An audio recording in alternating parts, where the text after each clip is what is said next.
Bullet चालू हो गई। सतीश काफी देर से परेशान था कि ये चालू क्यों नहीं हो रही है। पिछले हफ्ते में ही तो इसका सर्विसिंग किया था। बाइक जैसे ही चालू हो गई, उसमें थोड़ी सी हिम्मत और बढ़ गई। सुनसान जंगल और रास्ता खराब, उसमें किसी का साथ ना होना, लेकिन गाड़ी की आवाज़ से मन में डर की जगह नहीं बनती। लगता है कि कोई साथ में है। रास्ता दोनों तरफ से जंगल और बहुत ज़्यादा टर्निंग वाला था। उसकी वजह से गाड़ी चलाना मुश्किल हो रहा था। अब सतीश गाड़ी चला के थक चुका था।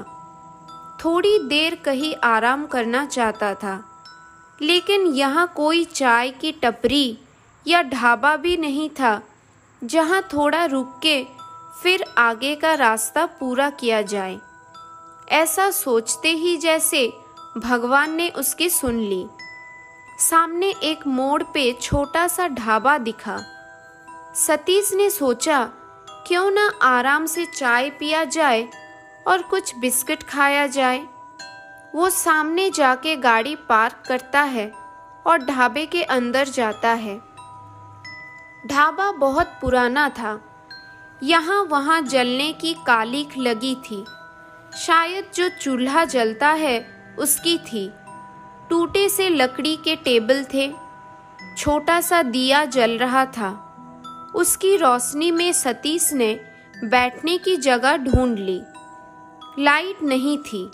वैसे जंगल में कहाँ से होगी लाइट? ऐसे अपने ही मन में वो खुद से बातें कर रहा था। बोलो साहब, क्या लोगे? एक बूढ़ा आदमी सतीश के पास आकर पूछता है। चाय मिलेगी? सतीश जोर देते हुए बोला। वो बूढ़ा चाय लाने के लिए अंदर चला गया। तभी सतीश ने साथ में लाए बिस्किट अपनी बैग से निकालकर टेबल पर रख दिए। बूढ़ा चाय लेकर आया और सतीश ने बिस्किट खत्म किए और अब बिल देने काउंटर के पास गया। साहब, आप कहीं दूर से आए लगता है, और आगे भी जाना है क्या आपको? बूढ़ा जरा धीमी आवाज में बात कर रहा था। हाँ, वैसे मुझे आगे और शहर तक जाना है। शायद सुबह हो जाएगी पहुंचते हुए, इसलिए यहाँ रुक के चाय पीने का सोचा था। वैसे चाय अच्छी थी। सतीश ने बूढ़े बाबा की थोड़ी तारीफ की। ये तो मेरा रोज का काम है साहब, लेकिन आप अब आगे का सफ़र इतनी रात को अकेले मत करना साहब। बूढ़ा जरा सहम के बोला। क्यों, क्या हुआ? कोई जंगली जानवर है क्या जंगल में, या कोई आदमखोर शेर? सतीश ने सहजता से पूछा। नहीं साहब, उससे भी बुरा और भयानक। सामने जंगल में एक मोड़ पे सब कहते हैं कि वहाँ कोई है जो लोगों को अचानक गायब करता है और उसके बाद मार डालता है। जंगल के उस मोड़ पे कभी रामदास का ढाबा हुआ करता था साहब। एक बार वो अपना ढाबा बंद कर रहा था कि अचानक एक बड़ा सा ट्रक उसके ढाबे में घुस गया। ढाबा और वो ट्रक जलने लगा। रामदास और ट्रक ड्राइवर और उसका साथी तीनों की वही मौत हो गई। ढाबा जल के राख हो गया। उसको मरे हुए कई साल हो चुके हैं।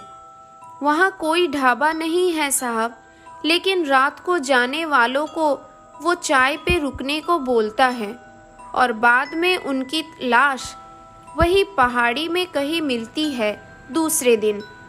बूढ़ा कहानी बता रहा था। कुछ भी ना, आप भी।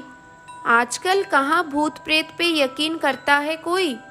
दुनिया चांद पे पहुँच गई है। आपको यहाँ ढाबे पे कैसे पता चलेगा? बाहर निकलो तो पता चलेगा। सतीश ने उसको थोड़ा ज्ञान दिया। नहीं साहब, आप मेरे लड़के की उम्र के हो, इसलिए बता रहा हूँ। आप आगे मत जाओ। यहाँ मेरे ढाबे पे रहने का इंतज़ाम है, पैसे भी मत दो, लेकिन आप उस रास्ते अभी मत जाओ, वो बूढ़ा गिड़गिड़ाते हुए कह रहा था। सतीश मन में सोचने लगा कि ये बूढ़े की एक्स्ट्रा पैसे कमाने की चाल लग रही है।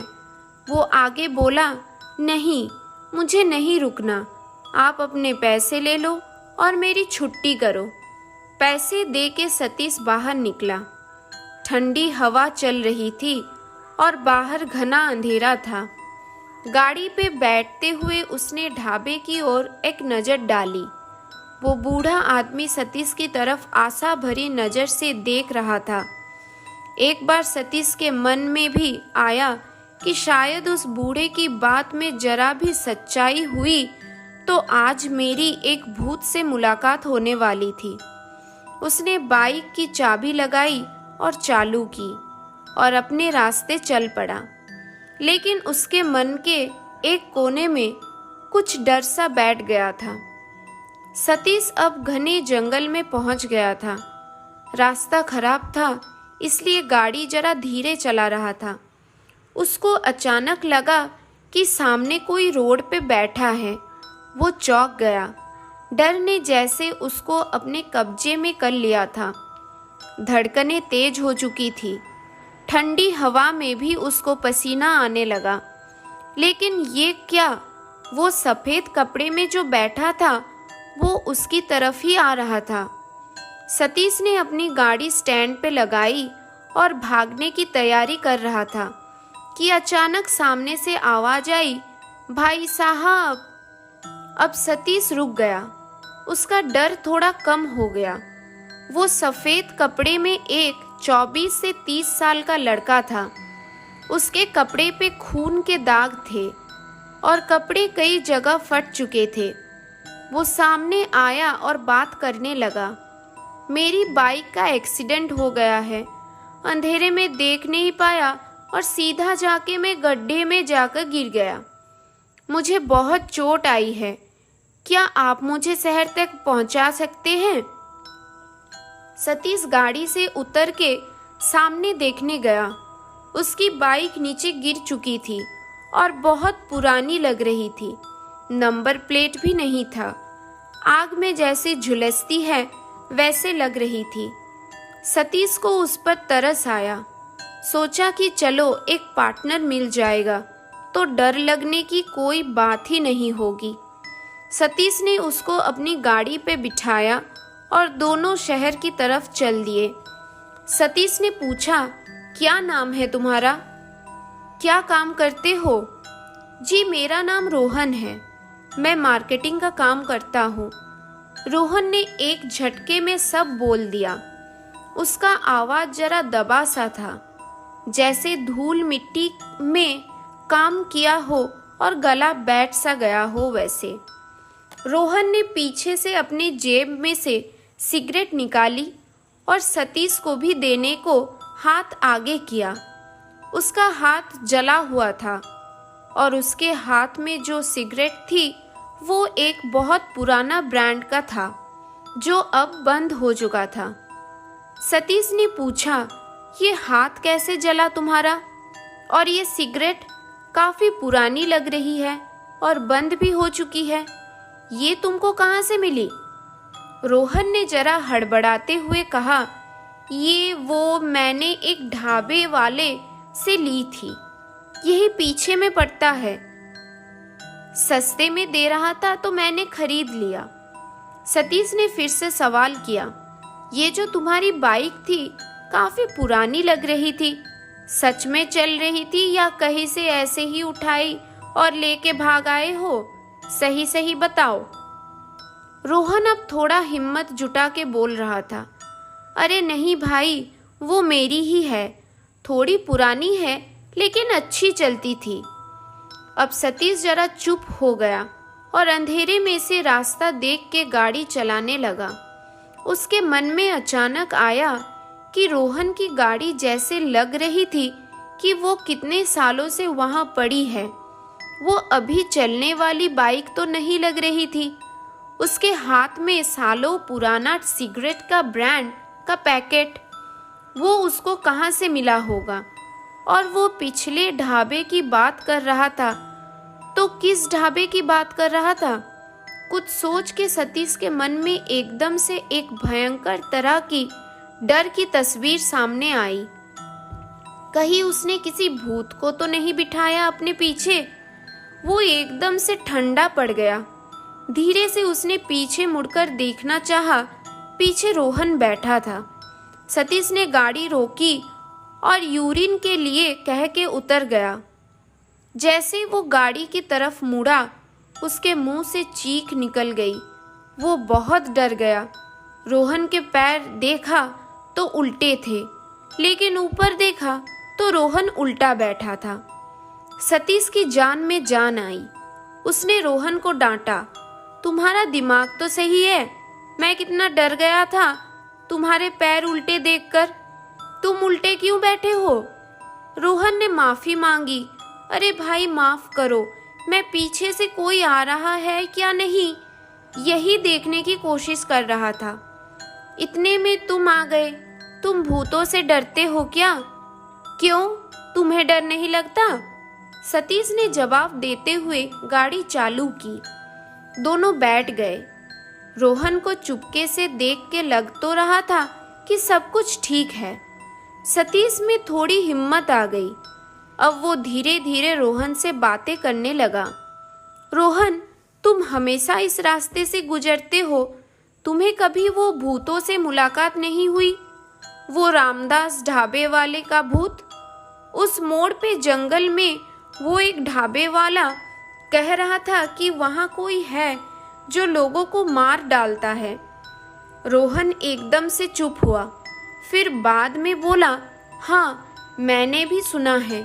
आप भी वो ढाबे वाला अगर चाय पे रोकेगा तो मत रुकना, वहाँ पे मौत है भैया।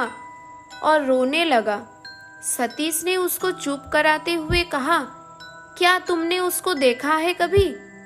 तभी सामने से एकदम एक टेम्पो वाला पास से गुजरा और सामने जाकर रुक गया। टेम्पो से एक आदमी उतरा, लेकिन सतीश का दिमाग चलना बंद हुआ। ये वही ढाबे वाला बूढ़ा आदमी था। वो सामने से आगे जाकर जंगल में गायब हो गया। सतीश को लगा कि शायद उसके ढाबे पे नहीं रुका इसलिए नाराज हुआ है। कुछ आधा घंटा बाइक चलाने के बाद देखा कि सामने एक मोड़ पे बहुत रोशनी दिख रही है और वो मोड़ पे लिखा हुआ बोर्ड देखा, रामदास का ढाबा। लेकिन वो ढाबे को देखने के चक्कर में सतीश वो बोर्ड पढ़ नहीं पाया। वहां देखा तो बड़ा सा ढाबा था। दूर से देखा तो कुछ लोग वहां बैठे थे, लेकिन सन्नाटा था वहां बहुत। सतीश ने थोड़ा रुकना ही बेहतर समझा। साथ में रोहन था तो अब सतीश को डर नहीं लग रहा था। सतीश ने अपनी बाइक साइड में लगाई और उतरकर पीछे देखा तो रोहन गायब था। सतीश को लगा कि उसको भी जल्दी की यूरिन आई होगी, इसलिए भागा होगा वो। एक आदमी उसको पूछने आ गया, साहब चाय पियोगे? सतीश ने कहा, नहीं मैं अभी पी के आया हूँ। तभी वो आदमी जरा गुस्से से बोला, क्यों साहब, उस ढाबे वाले ने रामदास ढाबे वाले के बारे में बताया क्या? वो हमेशा मेरी बदनामी करते रहता है और मेरे ग्राहक भगाता है। अब आओ साहब बैठो। सतीश को अब कुछ समझ नहीं आ रहा था, रोहन और वो ढाबे वाला सच बोल रहा था या झूठ। रामदास का ढाबा तो यहाँ है, फिर वो दोनों उसकी बुराई क्यों कर रहे थे? यहाँ तो सब कुछ ठीक है। सतीश को अब बहुत बड़ा झटका लगा, मानो उसकी जान ही निकल गई थी। जैसे ही वो अंदर गया, अंदर एक कोने में उसको एक सफ़ेद कपड़े में बैठा हुआ एक लड़का दिखाई दिया। वो रो रहा था और उसके कपड़े फटे हुए थे, कुछ जगह से जले हुए थे। सतीश ने थोड़ा और गौर से देखा तो वो थोड़ा पहचाना सा लग रहा था। अरे ये तो रोहन था, ये यहाँ कहाँ से आया? वो तो बाहर था। सतीश रोहन के पास जाकर बैठ गया। रोहन पूरी तरह आग में जैसे झुलसते हैं वैसे दिख रहा था। ये सब देख के अब सतीश को समझते देर नहीं लगी कि अब वो फंस चुका था। रोहन जो मिला था रास्ते में वो भी रामदास के ढाबे का ही शिकार था। सतीश ने भागना चाहा, तभी वहां रामदास आ गया। साहब, चाय पीना है या नहीं, या इरादा बदल दिया? वो अब जबरदस्ती पे उतर आया। सतीश जैसे कुछ भी नहीं हुआ ऐसे जता के वही एक टेबल पे बैठ गया। उसके सामने एक और आदमी बैठा था। उसने अपना सर उठाया। डर से सतीश के हाथ का कप उसके शर्ट पे गिर गया। वो कांपने लगा। यह देख के रामदास बोला, रुको, मैं दूसरी चाय लेके आता हूँ। सामने वो टेम्पो वाला आदमी था। वो और कोई नहीं, वो वही ढाबे वाला था जिसने सतीश को अपने ढाबे पे रात को रुकने को कहा था। अब जैसे पैरों की जमीन खिसक गई थी।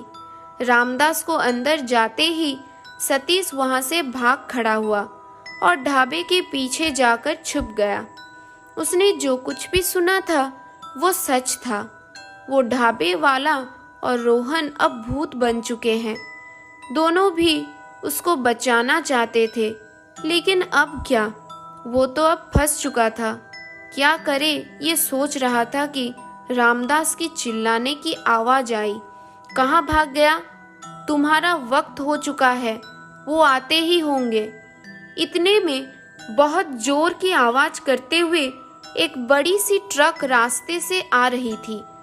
वो ऐसे आ रही थी कि जैसे उसको किसी का कंट्रोल नहीं है। ट्रक तेजी से ढाबे की तरफ आया और सीधा ढाबे में घुस गया और जोर का धमाका हुआ। पूरा ढाबा जलने लगा। ट्रक की जोर की टक्कर से सतीश जो पीछे छुपा बैठा था वो कहीं दूर जाके गिरा।